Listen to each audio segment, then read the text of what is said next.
check. I'm good. So I'm Max Ceron. Max Ceron, CWB Association Welding podcast. Today we have a really cool guest, welding podcast. The show is about to begin.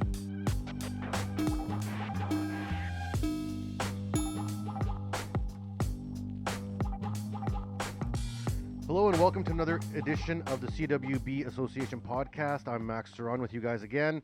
We're going to have a fantastic show with a person that I know quite well, and I have been with them for a good part of their journey, and that's Adam Sebastian. If you guys don't know who he is, then you've been living in a block in the welding world, because this is our Skills Canada champ here. So Adam, how you doing this morning? I'm good. You're walking around your house. Where are you going? What's going on here? I just had to get some better Wi-Fi connection, that's all. So now I think he's sitting closer to the router. So Adam, Yeah. for the people that don't know you, you're a welder. I think you just got your Journey Persons this year. I did, yes. So congrats on that. That's awesome news. And then, when did you start welding? How old were you when you got into welding? I got into welding when I was in high school. Nothing crazy or anything like that, but it was just something that I found a lot of interest in, and I kind of just I've always kind of found it kind of fascinating how you kind of put steel together, because everyone knows you can throw wood together with nails and this and that, and I always kind of thought that putting steel together was a little bit cooler of a process than just hammering some nails into a board. Wood, nails, yuck. Who even does that? Yuck. So you basically, did you take welding in high school? Like, were you interested before you even got out of grade 12? Yeah, I was definitely interested. Like I said, I was in a little program, but that program kind of included everything: a little bit of woodworking, electrical, welding, and welding is just a small portion of it. But I really I liked how it was, and I just kind of decided, you know what, this is kind of where I want to start going with my life and my career. And I actually started watching a lot of YouTube videos online, like a lot of the guys like Bob Moffat, Jody Collier, and everything like that, and kind of just grew me into, the tradesman that I am today. Now, you didn't have an issue in high school or as a young man of not having enough hobbies, because you like to do a lot No, of that's for things. sure. Yeah, like when I met Yes. you, you were really big into motocross, Yeah. and Yeah. you had been competing at a fairly high level for a while. How was that? Yeah, so that was awesome. That took up most of my high school time, I would say. I never played high school football or anything like that. I played football in the past, and I wasn't too bad at it. But yeah, motocross really just kind of took off for me. I actually quit playing hockey because of motocross and stuff like that. I got to travel down to the States, like California, and I raced a lot in the winter. And yeah, it was a pretty awesome time. That's for sure. Yeah, and with so many of our guests that we've had on the show, the competitive spirit's always like a backstory to high level welders, and I guess high level anything. If you are serious about becoming the best at your trade, whatever it is, if you look back at that person's history, often you'll find that they were pretty competitive about something, right? Yeah, for sure. It's a dog eat dog world out there, and you kind of just gotta do your own thing to make it to the top. So So you also have always been into weightlifting and working out too. yeah, yeah, yeah, lots. So the people that follow you on Instagram, I know you put up like about half of, it's like almost half and half right now between workout videos and welding videos. Yeah, yeah. I don't post a ton on social media, but yeah, definitely when I do, it's usually one of those two things, just because those are my big interests. Yeah. So when you got to the welding program at SAS Poly, were you in the 20-week program or the 34-week program? 34 weeks How, pre-employment. how did you like it? It was awesome. I loved every minute of it. Really, I had a good class that we had, and everyone was respectful, and honestly, they were all pretty good at what they do. So it was nice because they had that kind of push to get better. Who was your teacher? Steve Haggerty. Oh, old Steve-O, eh? He's Yes. retired now. All those Yeah. old guys are gone now. So I Yeah. hope he listens to the show. I'll have to make sure I send him to the link. I try to keep up with him on Facebook. I know he's on there. So Yeah. So you went through it, and a big part of your year that ended up happening that maybe no one really planned for was you getting involved with Skills Saskatchewan, right? And Hmm. when that opportunity came up, and like the teachers are just talking about it, we announced it to the class that we're going to start working towards the skills thing. Did you know right away that you wanted to get involved with that, or were you like, man, I don't know? I never knew about it going into it, and I knew there my one buddy Brett Melby. He went to it, did the welding in high school, and I'm talking about, oh, what's this? Oh, it's a competition. I'm like, well, frick, I like kind of competing. I like doing that kind of stuff. I'm like, you know what? Why wouldn't I try to do that? And why wouldn't I try to get my resume just a little bit better than someone else's, so I'm picked over them or something like that. So yeah, it was just as soon as it kind of got brought up, I was just like, you know what, this would be super interesting, and I definitely kind of want to see where this goes. And it was interesting as us for teachers too, and you've heard this story a few times now. Is that we did the first few rounds of the in-house competition because we take skills in Regina really seriously. Like we want to win. We want to number one prove that we're the best campus in Saskatchewan, and then we want to prove that we're the best college in Canada. Right? That's kind of our goal every year. And Hmm. you were in a strong class with a lot of really strong welders. Yeah, that's for sure. Like I stay in touch with a lot of them right now, and yeah, like I'll hands down say, like some of these guys that I was classmates with were already welding for 2 years or something like that at production shops or this and that, and you know what, they had a lot more experience than I did coming in just from a small little high school course. So it's a little intimidating in that fact, but like you said, my want for competition is almost just there, and I just kind of made it happen. Yeah, I remember in the first one, I think we put you in the top five, but not the winner Hmm. for the Hmm. shop. And then I think in the second round, we put you in the top three. But Hmm. but something happened, and this I don't remember. Maybe you do, but something happened with one of the other two. They were too old or something because there's age requirements and stuff like that, right? Yeah, so like to for nationals there isn't so much age requirements, but for worlds there's an age requirement of you can't be older than 22. Um, but yeah, like I can't remember who it was, but there was some. I don't know if there was too many restrictions per se, but um, yeah, I'm not 100% Yeah, sure. something happened. I'm really not. You broke Yeah, someone's something legs in the happened, but parking I lot. can't. You Oh took yeah, yeah, you took right. somebody out, and you ended up being the one that we sent to Saskatoon to compete for the uh, provincials, right? yes. And then that process ends up being pretty long, right? Like Mm-hmm. you go to provincials and you won there, right? Yep. But then that's not it because you're gonna have to do it again, Exactly. right? Yeah. Because it's a So. 2-year cycle. Mm-hmm. Yeah. So I think yeah. So I went to provincials, and actually nationals was in Moncton, New Brunswick, Hmm. for my first year competing, and you know what? That was awesome. I got to go to the East Coast the first time, and I actually kind of made that more or less one of my main stops and pretty much my career in skills welding. Right, I was on the East Coast a ton, Hmm. so that was kind of a nice way to start it, and kind of a nice way to get a nice little surprise when I was in Halifax, getting the yeah, you're on Team Canada kind of thing. Yeah. So then that opened up the next door, right? So then Yeah. you end up, I think you placed second in Canada, didn't you? Or how did? I placed in Winnipeg because we had to go back the Hmm. next year. So in Winnipeg, I won gold, Yeah.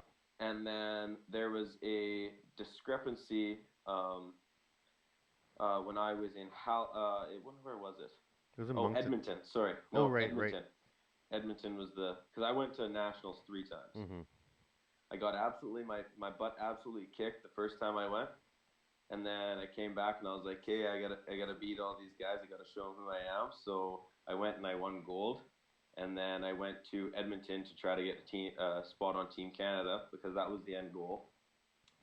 And yeah, so went to Edmonton and everything was good. All my projects went well. I was happy, but I had a tool in my toolbox that I asked if I could have in my toolbox, and one of the people said yes.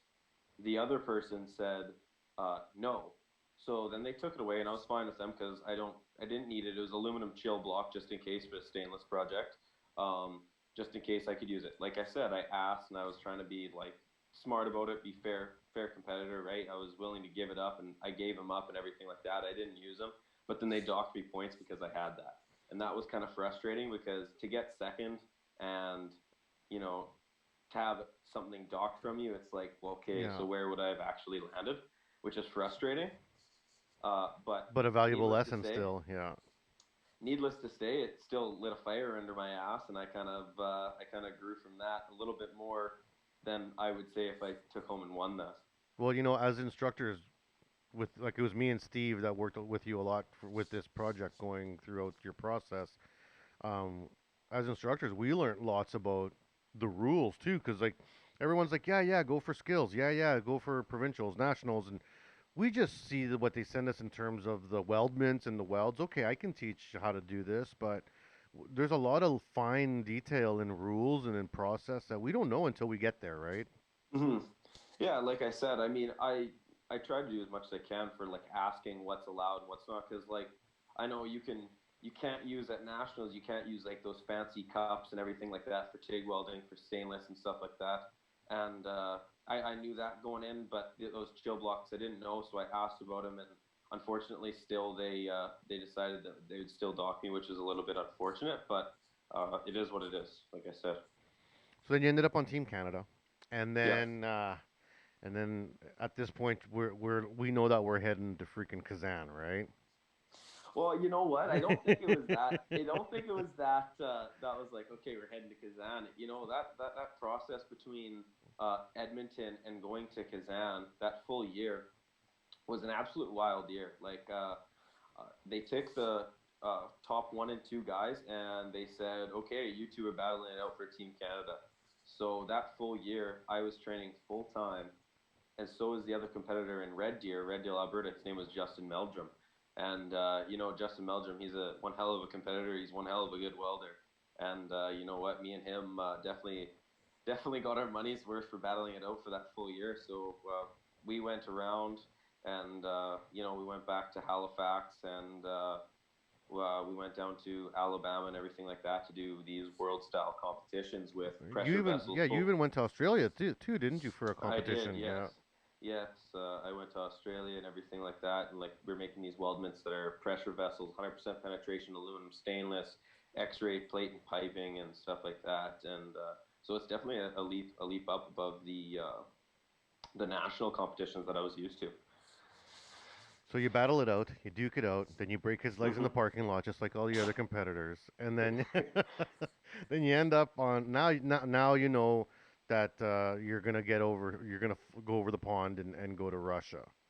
Yes, so that was probably I don't think I've ever been that jittery being told that yeah, you're headed somewhere, because you know what? That was a long, I would say 4 years of my life was welding. Like, and I think you even remember I would work a full-time job at Brant and then Hmm. come back to SciAS for one day on my day off that I'd work 4 10s, so it kind of allowed me to come to school for that one day. I'd practice all that one day, and then I would head home, that kind of thing. So I was living and breathing and sleeping welding at that point. Which I think is what any competitor athlete would need to do to compete on a world level, right? That's kind of Hmm. what's expected. And in Canada, we have a disadvantage where we don't have boosters or sponsorship programs like other countries. Like you look at what's going on in the States or in Russia or China. I mean, the countries that place top five every time, their Hmm. competitors are full-time paid competitors. Yes, from way younger than what I was, right? Yeah. And um, that's it's great and everything like that, but you can definitely get burnt out doing this stuff. Like this stuff is taxing, not just on like the okay physically welding, it's taxing on mentally, because literally every time you lay down a weld, it's not good enough. No matter how good it is, it's not good enough. So Yeah. you have to find ways to improve it and do this and do that. And you know what? You think you might be good at the beginning. Well, by the end of that full year of training every single day in a booth, welding up pressure vessels, you get quite a bit better at what you're doing. Yeah. And Like, how often it's were you honestly sick of just it? Like, surprising. how often were you like, ugh, I don't even want to look So, at this. Like, well, you know what? That's the funny thing. I had such drive to do stuff. So when it came to like projects and everything like that, I just I really enjoyed trying to make them perfect in every sense of the way. So when that kind of thing, I didn't really get bored of necessarily the projects, but I got maybe bored of, oh my God, I have to go in and train again. You know what I mean? That kind of like, oh, it's just tiring. It's mentally tiring, and it's trying to find different things out, and then so you go across the world to say Australia, where the power coming into the machine is different. The machine runs slightly different, and you did all this stuff to prepare yourself for pretty much the the the terms, I guess you would say, that you have here in Canada, right? like your But then setup you that you're go used to with the power and everything. Yeah. exactly everything. But then you go over there, the machines are acting a little bit different, and now you're like, hey, well, how do I change this? How do I adapt? How do I you know what? And then you kind of after you get a few international competitions under your belt, you kind of start to vary it up, and you're actually your values on the machine will be just variable items, right? Yeah, They're they're not not a just a number. set. Yeah. They're not a number. They're you go by how you feel, and like being a new welder, you really rely on those numbers a lot of the time. So it really made me adapt quickly with, okay, those are just variables that I need to change in order to make this either appearance or penetrate the way I need it. And yeah, so that's kind of that. Yeah, and I bought I don't know if you've seen on Instagram. I bought one of these little Chinese welders, and Hmm. it's meant to run off of 220 power at 50 hertz, and we're Yeah. running 240 at 60, and so the numbers Hmm. on the dial have nothing to do with the numbers that we have here. Yeah. So it's the same thing, but like we tell students all the time, it's don't forget about the numbers, just watch the puddle, man. Like Mm. it's the numbers are just a dial, really. They are. Yeah. Yeah. You don't ever rely on them too much. All right, so we're at the middle break here. We'll take a quick break from the sponsors and get some commercials in, and then we'll come back and talk about the final leg of your journey, and then we'll talk about what's going on now. So stay tuned with us here. I'm Max, and this is Adam. We're on the CWB Association podcast. The CWB Group is Canada's national welding certification organization. We're pleased to offer welder testing at our state-of-the-art facility in Nisku. We provide welders the opportunity to practice for and take a CSA W47.1 welder qualification test. Book your welder qualification test with Canada's welding experts. Give us a call today at 1-800-844-6790 or visit us online at cwbgroup.org to book your training or testing slot. The CWB Group. We are welding. The CWB Association membership is new, improved, and focused on you. The CWB Association is offering a free membership with a full suite of benefits to anyone interested in joining an association that is passionate about welding. Build your career, stay informed, and support the Canadian welding industry. Become a member today. Register at cwbassociation.org. And we're back here on the CWB Association podcast. I'm Max Ceron with you guys, and we have Adam Sebastian here talking to us about his journey through skills and then what's going on in his world post skills. So, right before the break, we were talking about okay, now we're getting on a plane. We got the team, and we're heading to Russia. And there's a lot of distractions in that process. Oh yeah. There's like opening ceremonies, there's a village that you're gonna have to live in, you're separated, the security systems, the language barriers, there's a lot going on. How hard was it for you to stay focused on the welding heading over to Russia and like put the excitement of, hey, holy crap, I'm going to Russia, this is awesome, put that aside? Yeah, I mean that definitely was just like, holy crap, I'm going to Russia, somewhere where you're like, why would you go there? But you know what, I'd actually go back in a heartbeat. And so yeah, you get there, and you know what, there's security like crazy. Like if you think going through an airport is crazy, okay, well just times that by 10, because that's the amount of security that we had. It was just like going through an airport where you ever get your security scanned. You have this, you have that, you have your pretty much your own passport that you have just for skills. Mm-hmm. And it's absolutely wild, the amount of security. Like I felt super super safe. I felt you know, it was awesome. We had our own little Olympic village, so all the competitors stayed in this big campus type area that was super nice. It was large. It was really big. They had activities. They had dining halls. They had everything. And yeah, so like definitely it was almost nice having something like that, because now you know that all the competitors are kind of grouped in the same area. So that was kind of nice to just Everyone's on the same have that. level. Yeah. Exactly, right. So that was really nice. But yeah, you get to opening ceremonies and you kind of go and realize, holy crap, this is a pretty big deal. You go to a FIFA stadium that was Yeah. 100,000 literally people. full, Yeah. literally full, and you go and walk out just like in the Olympics with these massive, massive things in the middle of the arena that I don't even know what you would even describe it as, but it Yeah. was Just absolutely beautiful the things. show, just Like the big show going on, a big presentation. exactly. Yeah. And you know, you see cheering, and you definitely get goosebumps. And I mean, I get goosebumps even thinking about it now, just remembering it. And like, I have videos on my phone and stuff like that of that, and I'm just like, I look back and it's just like, holy crap, that is absolutely wild and amazing. And yeah, so after that, after you kind of get that jitter, because you're not even thinking about welding at that point, you're just like, this is a cool experience.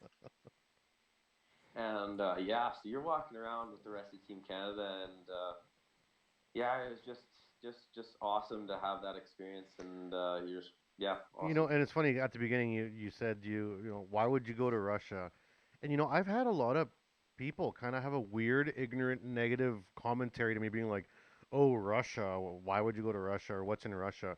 And man, out here in the West, we don't know what we're talking about. Like we have No. no idea what we're talking about. People think that Russia's some like beaten down place, like Hmm. dirty or grubby or poor. Oh man, I saw more Bugattis and Lamborghinis in Kazan than I ever seen in my life. Like I mean, there was a lot of money in this city and wealth and like high tech. Like it was very forward, Beautiful. beautiful. The It parks was beautiful. clean. Everyone's really It was well very clean. educated. Like I mean, it was super good experience to know the real Russia. You know. Yeah, that's for sure. That's one thing that definitely opened my eyes a little bit more. Like it was, because I mean the media definitely portrays Russia to be something that it's not, and you know, it was completely opposite than what I thought it was going to be, and you know, I was really happy, and I felt super safe there. So that's all you can really ask. Yeah, and you know, we went off the beaten path. I mean, me as a teacher and the mentor there, we had a lot more spare time because we couldn't even hang out with you. Like we couldn't even do stuff with Yeah, you because you had your own yeah. private coaches at that point for Team Canada. So me and Hmm. Steve, we had days to burn, and we're out and we're like eating and shopping and checking places out, and man, it was awesome. And like, I Yeah, mean, we dragged you out a couple times, and it was like it was yeah. wild. Food's unreal. The food was awesome, but The yeah. vodka's delicious too. All right, so we get there. You start competing. Competing's going Hmm. down. It's day after day Yeah, after day. yeah. You felt pretty good through the process. You know what? I mean, I remember it pretty vividly, really. So the first day is the plate and piping stuff. So all like the X-ray testing and everything like that is going down, and I remember everything's going honestly pretty flawlessly. My pipe, I remember coming up from it was a 6-inch pipe with a TIG root stick filling cap, 7018. I remember coming up on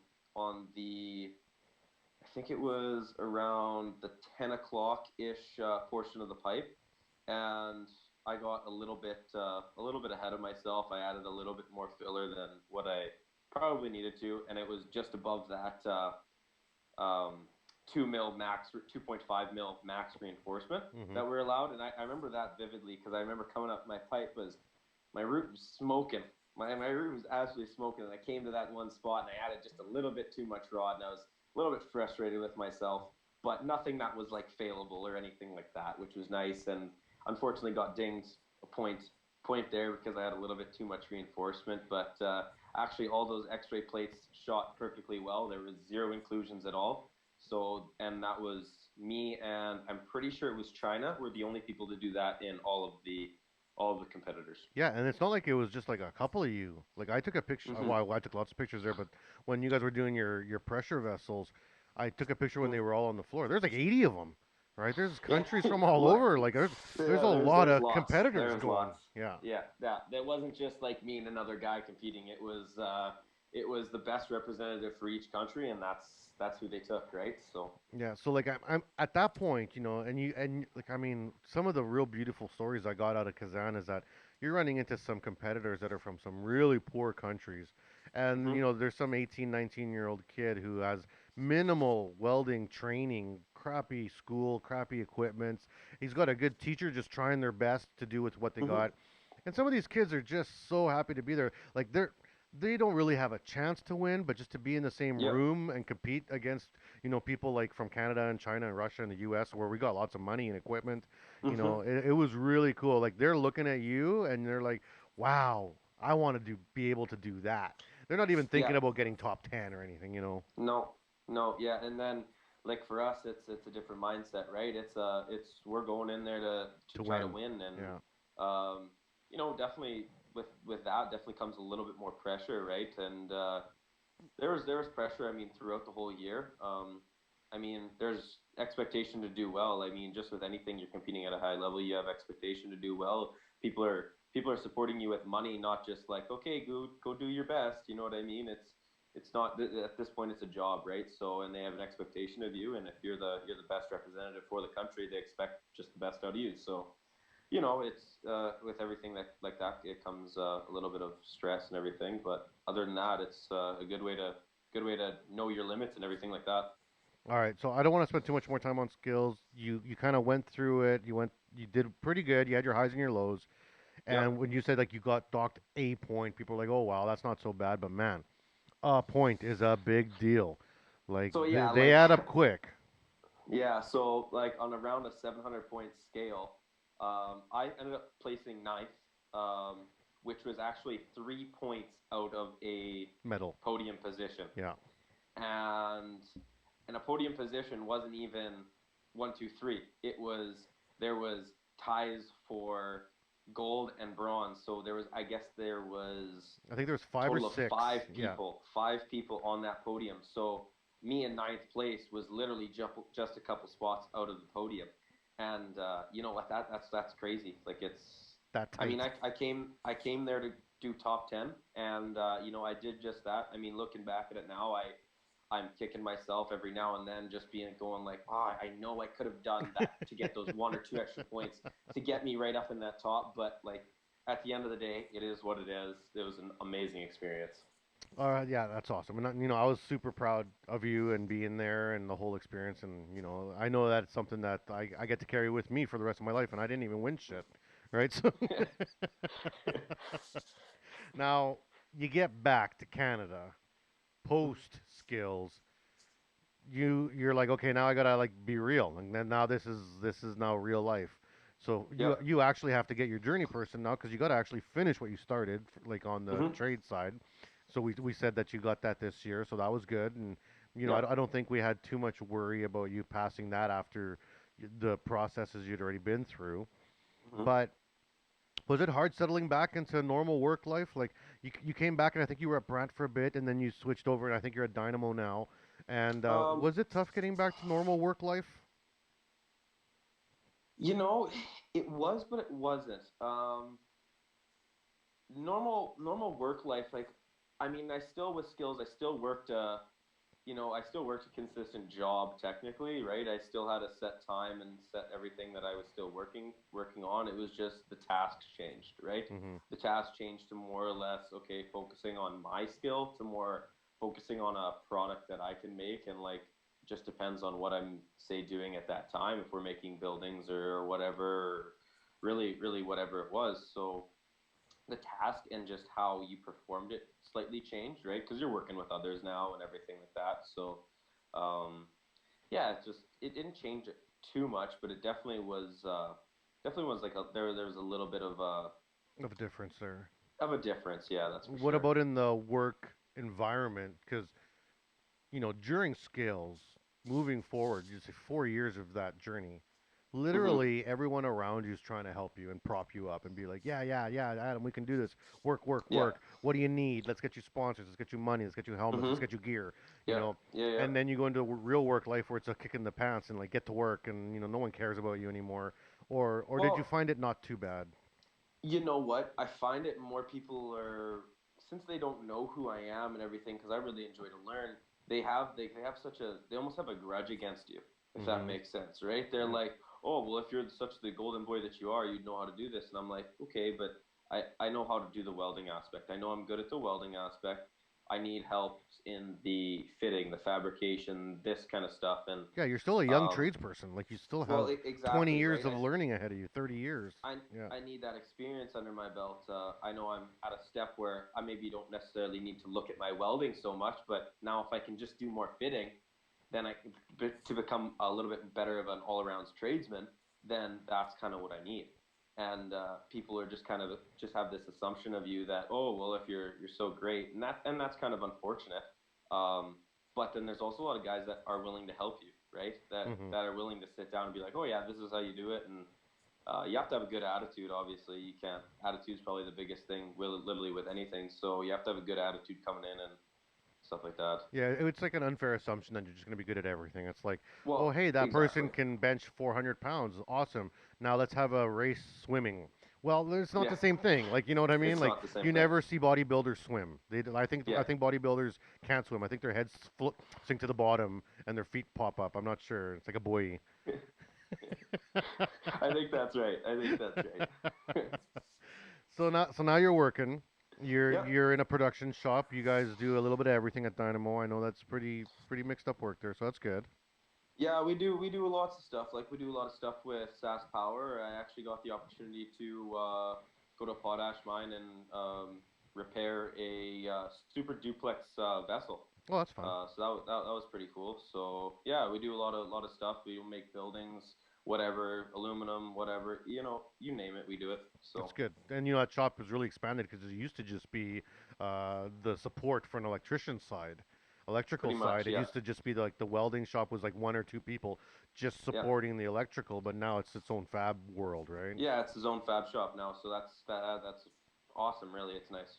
Now going forward, I'm sure you got ideas because I know you, Adam, and Mhm. you're looking maybe 20 years, 10 years, 5-year plan. Mhm. You thinking of starting your own business someday, or you want to get more tickets? You thinking maybe teaching someday? Like what's You know what? Those are all options that are always in my head. Definitely, my own business is something that I think is what everyone kind of wants to do and kind of run their own show. Lucky enough with Dynamo right now, I'm running my own truck there for right now. So uh, yeah, that's nice step in the right direction. mm-hmm. But yeah, like I mean, more tickets. I'm always welcoming more tickets. The more tickets you have, the more valuable you are. But yeah, teaching is also a good little thing. And if I could get in teaching, that would be I think almost be where I'd be best at. Just because I do have a lot of knowledge of just like the welding aspect and stuff like that, which I think would be very beneficial for having my outlook in that kind of area. Yeah, and But like I'm you're really like not sure. almost as good a welder as me, so Almost, eh? But yeah, you know, the, the future right now is open for me.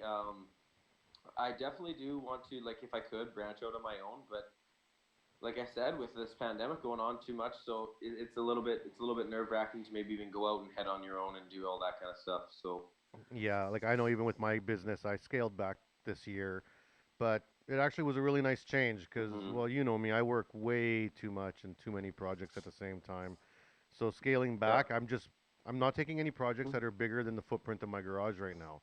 So that's kind of the rule I gave myself when the pandemic started. I'm like, mm-hmm. if I can't build it in my garage, like in my little shop I have here at home, I'm not taking the gig. And it's actually been pretty nice because I've had lots of really fun smaller jobs that I normally would turn down, and they're fun, right? Yeah, So that's probably yeah. you should look at like I don't know if you got a welder and stuff going yet at home in your garage. I'm sure you do. That's something you should probably just start seeing if you can pick up work here and there. You know what? I kept fairly busy on the side and stuff like Hmm. that this year. So which was nice, right? I have my own, you know, MIG stick TIG and everything like that. But I want to make that step to doing some mobile stuff. But that's definitely definitely a big cost associated with that. So it has Yeah. to be I have to be able to justify that expense. So if there is any work or anything like that, I'm willing to take a look So at for it all and the make quotes for all the from it and listeners stuff across like that. Canada, if you want to flip some work to Adam, For he's sure. looking.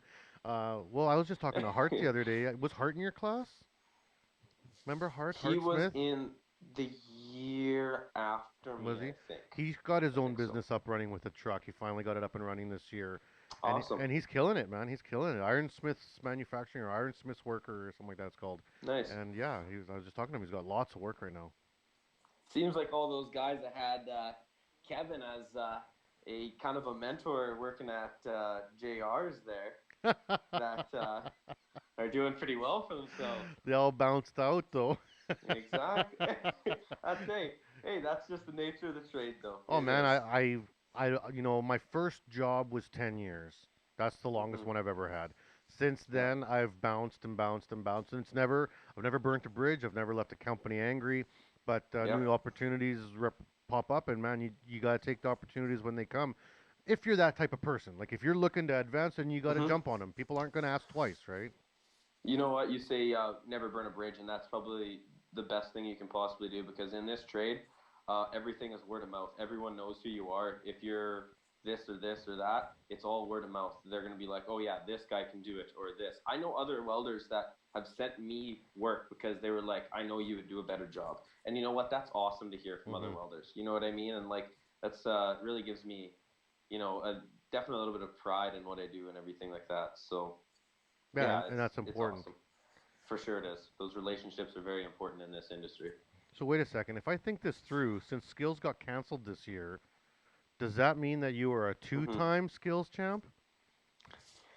I, I wouldn't say that, but I will take it if you're going to give it to me. I mean, you get to hold the gold for 2 years in a row because technically no one took it from you. Huh? That is true. That is true. That It- is true.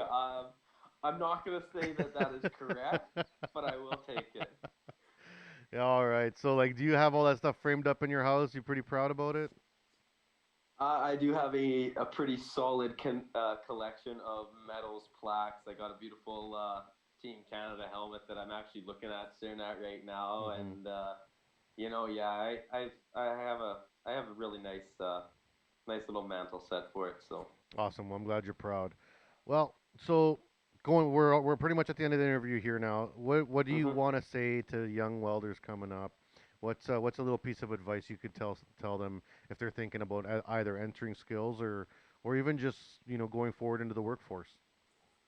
You know what, the attitude and the effort that you put forward is it always goes recognized.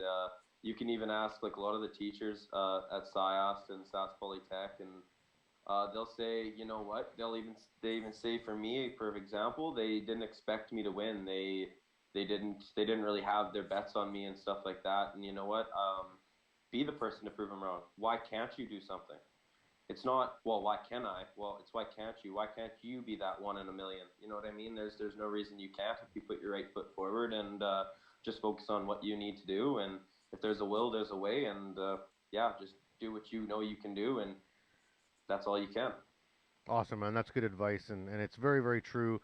You're a good example of someone who's just committed to following a path and sticking to it, and hopefully people will find the mentors in their lives that'll help them get there. The people through work and around them, or even with the internet and YouTube and Instagram now, reaching out to the people that can help you solve problems or get Hmm. over challenges, right, and figgure it out. Yeah, So. All right, yeah, for man. Well, sure. it was a pleasure talking to you. I'll have to follow back with you in a few months here and see how you're doing. Hope you had fun on the show. I did. It was a great time. Awesome. And well, for all the people listening, make sure you share this, you download it. It's on Spotify, Stitcher, Google, Apple Play. It's all over the place. It's also on YouTube. We're putting the videos up. So if you guys got any questions for me or for Adam, all our social media information will go up with the podcasts and also online for all the promos. And yeah, feel if you have any questions, reach out and ask Adam. He's always been really helpful. And or reach out to me and I can help you out with there too. All right, buddy. Well, thanks a lot and take care. Yeah, thank you. Okay, thank you very much. We hope you enjoy the show.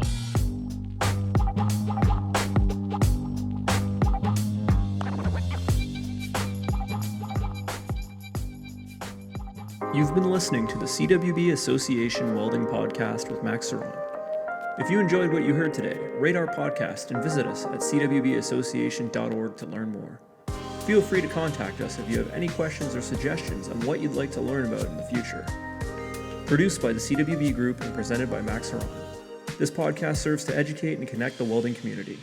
Please subscribe, and thank you for listening.